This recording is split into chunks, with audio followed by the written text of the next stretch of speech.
خبر شامل کرتے ہیں اٹک 42ویں سالانہ مجلس اعزا ماتمی جلوس بسلسلہ شہادت حضرت امام سجاد علیہ السلام و شبیہ تابوت حسینیہ ہال سے برآمد۔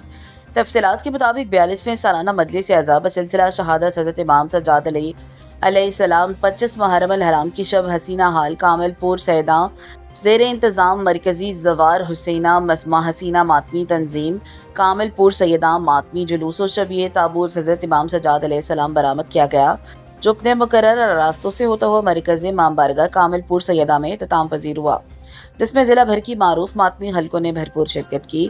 جلوس کے اختتام پر امام بارگاہ حسینیہ میں مجلس اعزا کا آغاز تلاوت قرآن مجید اور حدیث قصا سے مولانا سید صفدر رضا زیدی نے کیا، جبکہ ناظم ممبر حاجی سید نزاکت حسین شاہ نے نبھائے۔ مجلس اعزا سے ذاکر اہل بیت غلام عباس بلوچ اور بھکڑ نے اپنے مخصوص انداز میں فضائل و مصائب حضرت امام سجاد علیہ السلام بیان کیے۔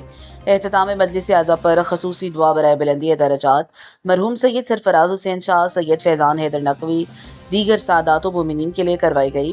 انجمن شہزادہ علی اکبر کامل پور سیداں کے زیر انتظام نیاز امام حسین علیہ مومنین کرت میں تقسیم کی گئی۔ ماتمی جلوس و شبیہ تابوت حضرت امام سجاد علیہ السلام کی برآمدگی کے موقع پر سیکیورٹی کے فل پروف انتظامات کیے گئے تھے۔